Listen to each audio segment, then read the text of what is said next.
Today we're talking about another old camera, but it's a little bit different than all the ones we've researched in the past. This is a camera. This is unlike any of the cameras that we've looked at so far. All the other cameras we've looked at have been still photography. This is for motion pictures. This is a video camera. This is a movie camera, home movie camera. This is by Stewart Warner, the Companion 8 Model 532A. It says so all right here. I didn't know anything about Stewart Warner before this. Never heard the name, had no idea. They were an American manufacturer founded in 1905. Predominantly, they made speedometers used in the Ford Model T. That's how old we're talking about here. But at some point, they branched out and they were making cameras because they were making tons of stuff. If you look it up, you'll find that they were making everything. But as companies do, they maybe spread out a little bit too far. I found an advertisement for their booklet. You could mail away for a free booklet that said Home Movie Taking Made Easy in 1933. But also there was a bit of a change with who ran the company in 1933, and they dropped unprofitable lines like cinema equipment. So this was made in 1932. I don't know if it was the last one that they made or if they did something in 1933 before they dropped it, but that's what I found. Here on the front, you can see it actually gives you a bit of instructions on what you should use for your f-stop depending on the scene. For example, you set it to 3.5 for dark days or in deep shade. Got to open it all the way up, right? An 8 or an 11 if you're in winter or summer with scenes with bright sunlight. Or go all the way to f16, close it down for brilliant marine scenes. Totally makes sense. Knowing what I know about cameras today, that makes absolute sense. But then you'd have this here for your viewfinder. You'd be able to look through here. Give you somewhat of an idea of where the frame is going to be. Pretty cool. You can turn the lens here in order to change that f-stop. That is how you actually change it here. It's a little dinged up. I don't know if you can tell that, but mine has a little bit of a ding to it. That's fine. It would be able to see through, and then there's where the actual... Wait, what is that for then? Oh, so you had a viewfinder on the side, but you also had this here, which would let you see into where the film is, which brings us to the controls here. This is where you would select your speed. Normal is 16, 12 is low, and 48 is slow motion.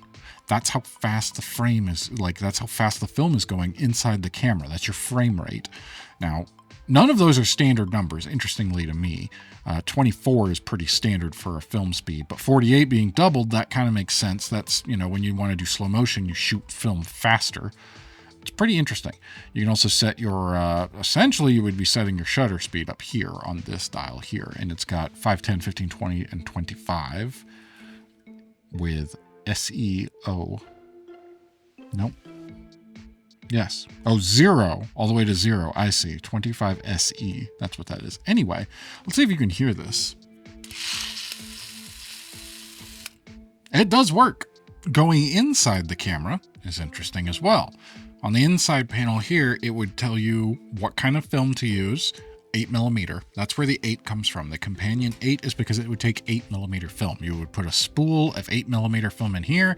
It would wind through here, pass over the exposure, and then wind up here. Pretty cool. Very neat. This I don't understand because it would say this side down for take up.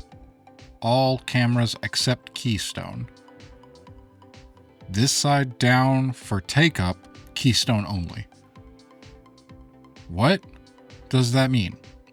I don't know, but it's pretty cool. And like I said, it does work. You can actually see, let's see.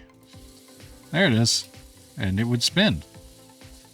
So if that does the spinning for when it's in motion, what was this for?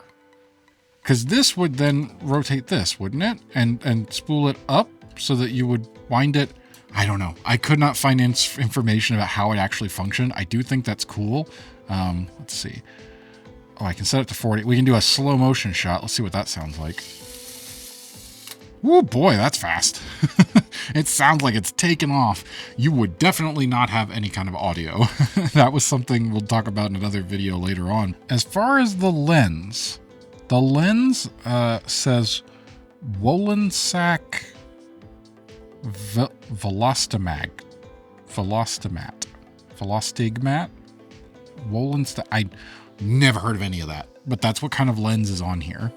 It's really interesting to see where we started with something like this. There's a tripod slot on the bottom so that you could mount it. And then again, you would have your viewfinder, but also you'd be able to see inside and see where the film is at, I suppose, so that you don't accidentally open it up. That is about all that I found out about this. There's one more thing that isn't specifically related to this because I could not find how much it was when it released or advertisements about this one specifically. I found advertisements about Stewart Warner and cameras that they were selling similar to this. Specifically, I found an ad for a sale. Instead of the original price of $49.50 to $24.75, but that was for the 16mm version using a case. And the website that I found that on claimed that the ad was from July 1933, the issue of the American Cinematographer magazine that would have been coming out at that time. So I don't know if the 8mm was a different price, if it was the same thing. I imagine being double the size of the film would require a bigger housing for it, so I would think it might be a different price. Was this one maybe cheaper because it was the 8mm? I have no idea. But in 1932, $49.50, today's money would be $1,091.43. Now, dropping the price of $24.75 back then does drop it to $545.71. But still, not cheap, that's for sure, to get a home cinema camera to make your home movies. Really cool, absolutely fascinating. That is unfortunately all I found out about it. There really wasn't a ton of information about Stewart Warner and the camera. There's plenty about Stewart Warner if you want to look into the history of a company that no longer exists, but did exist back then, by all means. It's really cool. I like the form factor of it. It's fairly small and you could, pocket it, and when you're ready to take a video, specifically do that. It's really, really neat, especially given what I'm doing now and looking through the video side of things, learning how a film camera for video works. Fascinating. And how they would actually... Oh, I just discovered something right now using it. Okay, hold on. This winding. Okay. I looked all this stuff up, but again, I found very little. I couldn't find a manual about this or anything. Huh. Okay, no. So the winding doesn't seem to do that, but I can't adjust this. I let it run, and this number here is ticking down. The SE number that goes from 25 down to 0. When you turn it on and it's running, this ticks down. I don't know if you can see that, but it does, as it's winding, tick down. Yeah, there it is. So this is actually how long you're running for. Now, you'd probably run out of film. I don't know how big an 8mm film would run through. I can't imagine it'd be all that much. I would think the winding should be making this number going up, but it isn't. Does that mean that mine is broken? Probably. It is almost 100 years old. I have no idea, but that's what that does. And I guess you put that on there and it would wind it through. Fascinating, fascinating. I'm still discovering right now as I'm recording how this thing is actually functioning. But I don't know how to make that go back up. I would imagine it's just a spring, and that's what the winding does up here. We're winding up the spring, and then it lets the spring go, and that turns, and it pulls the film. I don't know.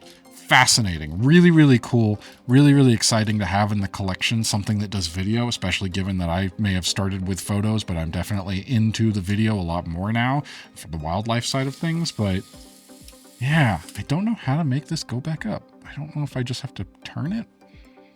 I'm going to try to keep researching, and maybe I'll find a manual at some point, but it's really hard to find things from that long ago, especially that weren't as popular and did not survive the test of time. But that's going to do it for this, the Stewart Warner Companion 8. Very cool camera, really neat. Glad to have it in the collection. It is shedding all over my table. Again, I want to thank my dad for sending me this and so many of the other cameras that we have in the collection now. He's been winning some online auctions and then sending me old cameras that I get to research and learn about. It's really cool to see and learn the history of where some of this stuff came from and the technology back then, and then put it on a shelf behind me and it looks cool in the background. But that will do it. It goes without saying, but looking up all this stuff, learning and researching these old cameras, something that I like.